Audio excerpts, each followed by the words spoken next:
Hello and welcome to English 1301. I apologize for the overtone, but spring break left me a bit under the weather. Some of you have already completed the week 1 assignments. I commend you for it. I'd like to share with you a number of ideas covering what's expected of you.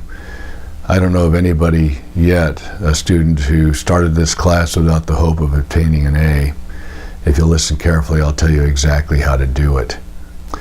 First of all, there are a number of assignments due each week for the first 4 or 5 weeks. They're intended as a review. If you take a look at the Khan Academy assignments, if you know it, breeze right through it and mark it off on the completion log when you're done with it. On the grammar videos, there are a small number of mistakes in essay writing in college that seem to represent the majority of the points deducted. Things like sentence fragments, run-on, comma splices, agreement in number, agreement in tense, those kind of mechanical errors need to not be in your writing. So instead of just telling you that, I'm having you go through a few of those exercises. They shouldn't take you long at all. Watch a few videos. It's just a refresher, if nothing else. And on the grammar videos, as you watch, note down a few things that you find interesting. Put those few things into a very simple narrated PowerPoint. Attach the PowerPoint into the grammar discussion and you're done. This is not intended to take a lot of time. If you're taking a lot of time, you're not doing what I've asked you to do. Okay? I guess you could take longer if you didn't know it all. But this is meant as a refresher, otherwise you wouldn't be in the class. However, even though it's a refresher, many of you haven't had much grammar since middle school. So we want to get back and avoid those mistakes. Get those mistakes out, then we can focus on other things in writing. There's a peer-to-peer discussion. Both the peer-to-peer, the street smarts, the grammar, and the ethics all appear under the discussions, which is collaboration on the top bar.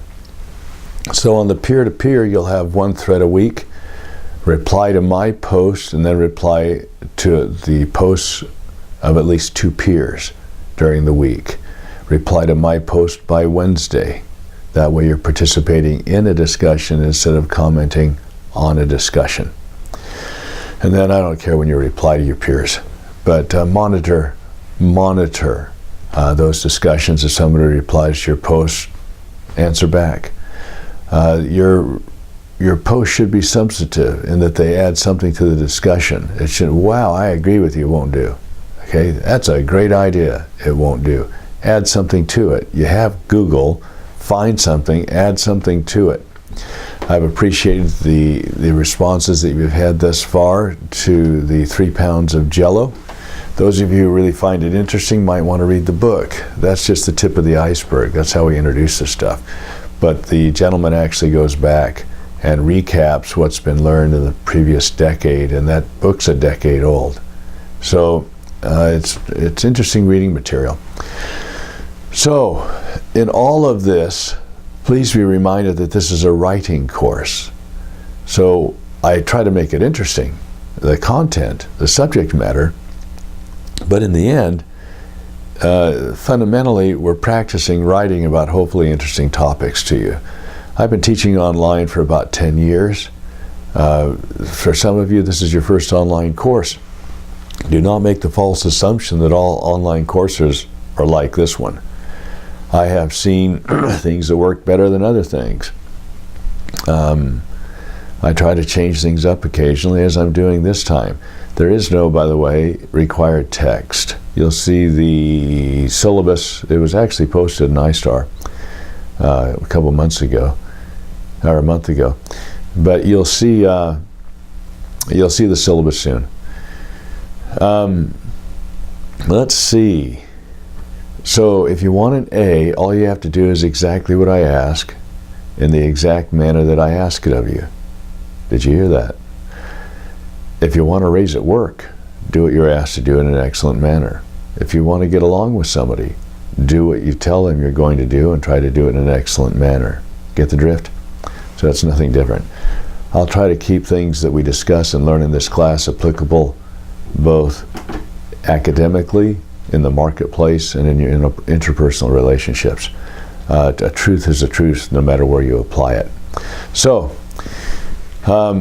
when you complete your participation in the peer-to-peer, when you complete the grammar PowerPoint, when you complete the Street Smart video, note it in the weekly log and attach the weekly log to the Dropbox in the assignment tab. Okay, so that's it. Okay, we're going to do this for 3 or 4 weeks. It's busy, but it's not intense. Don't make it intense. And be reminded, again, if I have 2 employees that turn out the same work product, but it takes one 10 times longer than it takes the other, the one that takes 10 times longer, sooner or later I'm going to call that employee a former employee. Okay? The objective here isn't to see how much time you can take on these assignments. The objective is to how little time it takes to complete the assignment in an excellent manner. If you don't think that way, start thinking that way now. Otherwise, the marketplace will have a lessened value for your efforts. Okay, enough on that. The first essay will be coming along shortly. It's a reflective essay. Hopefully you'll find it interesting. But I want to come back to the elevator pitch. While in Las Vegas last week, I was introduced to a gentleman who, when I asked a couple of questions, I asked what he did. What kind of work did he do? He says, I'm an entrepreneur. I said, really? Well, that can mean just about anything. So I says, what kind of entrepreneur are you? I didn't tell him that I'm a former venture capitalist and angel. I want to see what he said. He says, well, I've started 5 companies. I've taken them to the mezzanine level, and I've sold them all. My partner and I have done very well. That's pretty neat. What are you doing now? He says, well, we're okay. You know, as far as we can do whatever we want, but we found out that 52% of females exiting the foster care system end up either in prostitution or drug addicts. And we found out that what happens when they're between 18 and 21, depending upon their situation, the people who are paid to take care of them are no longer paid, so they just kick them out. Some of them are homeless that day. And we thought, that's not right. So we got together with some experts and we developed a curriculum. It's a 4-month curriculum where they're placed in a home. We interview the people, everything's kosher there.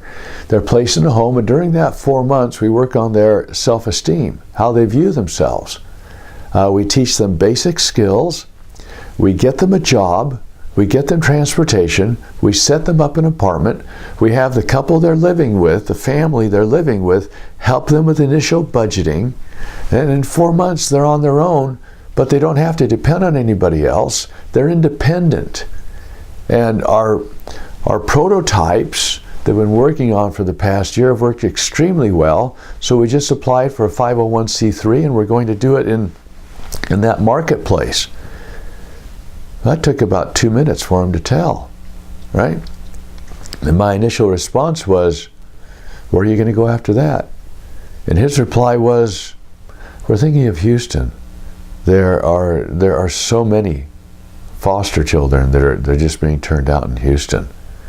And I told him, I'm from Houston. When that time comes, get in touch with me. And I gave him a card. I says, I deal with many of the corporate leadership, the decision makers in Houston, and also with a large number of nonprofits. What you're doing sounds worthwhile. I'd be interested in participating with you. Now, did you realize that what he gave me was his elevator pitch? He didn't know me, I didn't know him. But within 3 or 4 minutes of meeting him, I'd made a commitment to help him push his agenda forward in my marketplace. Okay. I've asked you for the first Street Smarts to think about yourself, what you want to be, where you want to be, and how you intend to get there, and how you can explain that dream to somebody else you don't know in the time it takes an elevator to go 6 or 8 floors. That's what I've invited you to do. It is invaluable. You will never know, if you don't try, how many people you meet each day who could help you achieve your goals if you never bother to tell them what they are. If you never bother to show them what an interesting individual you are. The marketplace is not looking for average. The marketplace is not looking for dull. They don't interview. I don't know anybody that interviews 1,000 applicants, goes to their boss and says, well, we found the most average person in the whole lot. We think you're going to love this guy or this gal. Okay, there's nobody more average. No, it just doesn't happen. So don't go through your life acting like it does. So work on this. Again, if you haven't done it and you're a little afraid about putting your face out there, that's great. Grab a sock, put a sock and let us see the talking sock. I don't care. But I'll tell you this, if you're concerned about people seeing you, what are you going to do? Wear a sock over your face and you go in public when you start looking for jobs and marketing your talents? So get used to it. If there are other causes, I realize there are other causes, like if you're in the witness protection program and you need to wear a sock. I'm just kidding you. Otherwise, everybody would think you're in the witness protection program. Now, if you bother to wear a talking sock, that's okay. You can use a puppet.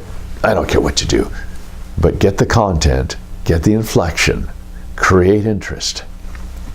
So that's week 1. Get it done, get it behind you, get on to your other studies, get back to your friends and your family. Okay? That's it for today. That's it. I'll be back with week 2. By the way, welcome to the class. Don't be intimidated by what you see. Stick with me. My job is to help you succeed. That's what they actually pay me to do. Okay? Again, this class is probably not going to be like any other online class that you typically would have. Okay? Normally, this class is taught, here are 7 essays, and let's read 20 or 30 pages and let's have you write an essay. We're not going to do that. I've done that. My goodness, nobody ever came up to me on the street. No, thank you for conducting your class in that manner. Students have come up and thanked me for doing what you're about to participate in. So I'm trying to find the best way to achieve the course objectives and help you have an enjoyable time while we do it. Again, thanks for being here. If you have questions, give me a call or send me a text. I'm often in places I cannot answer a call, but I can reply to a text. 377, what's the number? 832-377-0020. Send a text to that number. I'll be right back with you if I'm available. Take care.